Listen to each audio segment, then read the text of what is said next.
ನಮಸ್ಕಾರ ಎಲ್ರಿಗೂ. ಇವತ್ತಿನ ಸ್ಪೆಷಲ್ ಎಪಿಸೋಡ್ ನಮ್ಮ ಅಪೀಸನ್ಗೋಸ್ಕರ. ಅಪೀಸ ಅಂದರೆ ಇವನೇ ನೋಡಿ, ಎಷ್ಟು ಮುದ್ದಾಗಿದ್ದಾನಲ್ಲ. ಇವನದೊಂದು ದೊಡ್ಡ ಕತೆ ಇದೆ.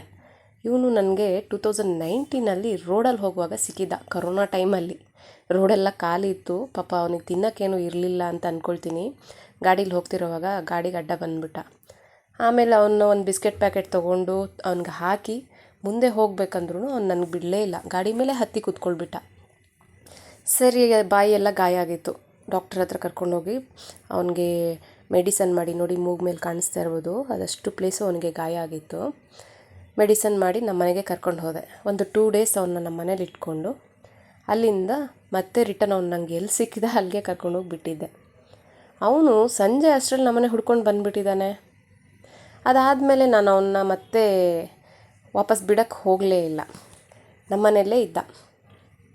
ಎಷ್ಟು ತುಂಟ ಅಂದರೆ ಅವನಿಗೋಸ್ಕರ ಹೊಸ ಬೆಡ್ಶೀಟ್ನ ತೊಗೊಂಡು ಬಂದು ಹಾಸಿ ಎಲ್ಲ ಕೊಟ್ಟಿದ್ರೆ ಇಡೀ ಬೆಡ್ಶೀಟ್ನ ಒಂದು ರಾತ್ರಿ ಚಿಂದಿ ಮಾಡಿಬಿಟ್ಟ. ಇವನು ತುಂಟಾಟ ಎಷ್ಟು ಅಂದರೆ ರಾತ್ರಿ ಎಲ್ಲ ಕೂಗೋನು. ಓನರ್, ನೀವು ಮನೆ ಖಾಲಿ ಮಾಡಿ, ಇಲ್ಲಾಂದರೆ ನಿಮ್ಮ ನಾಯಿ ತೊಗೊಂಡೋಗಿ ಬಿಟ್ಬಿಟ್ಟು ಬನ್ನಿ ಅಂತ ಅಂದ್ಬಿಟ್ರು. ಇಷ್ಟು ಪ್ರೀತಿಯಿಂದ ನಮ್ಮ ಜೊತೆ ಹೊಂದ್ಕೊಂಡಿರೋ ಇವನ್ನ ಹೆಂಗೆ ಬಿಡೋಕ್ಕಾಗತ್ತೆ?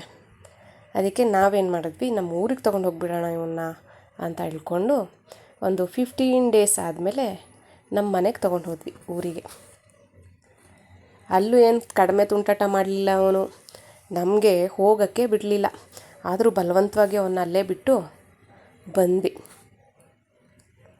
ಆಮೇಲೆ ತುಂಬ ದಿವಸ ಆದಮೇಲೆ ಮತ್ತೆ ನಾವು ರಿಟರ್ನ್ ಊರಿಗೆ ಹೋದಾಗ ಇವನು ನಾವು ಬರೋದನ್ನೇ ಕಾಯ್ತಾ ನಮಗೋಸ್ಕರ ಕೂತಿದ್ದಾನೇನೋ ಅನ್ನೋ ರೇಂಜಲ್ಲಿ ಕೂತ್ಕೊಂಡಿದ್ದಾನೆ. ಏನು ನನಗೆ ಗಾಡಿಯಿಂದ ಇಳಿದಿದ್ದೇ ತಡ ನೋಡಿ ಹೇಗೆ ಬಂದು ಮೈ ಮೇಲೆ ಹಾರ್ತಾ ಇದ್ದಾನಂತ. ಯಾಕೆ ನಾನು ಬಿಟ್ಟೋದೆ ಅನ್ನೋ ಕ್ವಶನ್ ಕೇಳ್ತಾರಲ್ಲ, ಆ ರೀತಿ ಅವನು ಖುಷಿ ನೋಡಬೇಕು. ನೋಡಿ ಎಷ್ಟು ಖುಷಿ ಅವನಿಗೆ ನಮ್ಮನ್ನು ನೋಡಿ. ಹಿಂದೆ ಮುಂದೆ ಎಲ್ಲ ಓಡಾಟ. ಇದಕ್ಕೆ ಹೇಳೋದು ಸ್ನೇಹಿತರೆ, ನಾಯಿಗೆ ಒಂದು ತನ್ನ ಹಾಕಿದರೆ ನಿಯತ್ತಾಗಿರುತ್ತೆ ಅನ್ನೋದಕ್ಕೆ ನಮ್ಮ ಅಪೀಸನೇ ಸಾಕ್ಷಿ. ನಾವು ಅಂದರೆ ಅವನಿಗೆ ವಿಶೇಷವಾದ ಪ್ರೀತಿ. ನಮ್ಮ ಅಪೀಸ ಒಬ್ಬನೇ ಆಗಬಾರ್ದು ಅಂತ ಕರಿನೂ ಕರ್ಕೊಂಡು ಬಂದ್ವಿ. ನೋಡಿ ಇವಾಗ ಎಷ್ಟು ದೊಡ್ಡವನಾಗಿದ್ದಾನೆ ನಮ್ಮ ಅಪೀಸ. ಅವನಿಗೆ ಫೋಟೋ ಹುಚ್ಚು. ನೀವು ಮೊಬೈಲ್ ತೊಗೊಂಡ್ರೆ ಸಾಕು ರೀಲ್ಸ್ ಮಾಡ್ತಾನೆ. ಎಷ್ಟು ಡ್ಯಾನ್ಸ್ ಮಾಡ್ತಾನೆ ಗೊತ್ತಾ? ಈಗ ನಾನು ಒಂದು ರೀಲ್ಸ್ ಫೋಟೋನು ನಾನು ಅಪ್ಲೋಡ್ ಮಾಡ್ತೀನಿ ನನ್ನ ಇನ್ಸ್ಟಾದಲ್ಲಿ. ನೋಡಿ ಅವ್ನು ಡ್ಯಾನ್ಸ್ ನೋಡಬೇಕು ನೀವು.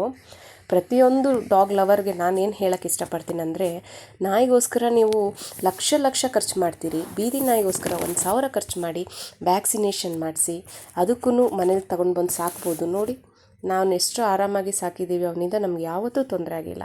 ಈ ವಿಡಿಯೋ ಇಷ್ಟ ಆಗಿದ್ದರೆ ಸಬ್ಸ್ಕ್ರೈಬ್ ಮಾಡಿ, ಲೈಕ್ ಮಾಡಿ, ಶೇರ್ ಮಾಡಿ, ಸಪೋರ್ಟ್ ಮಾಡಿ. Thank you.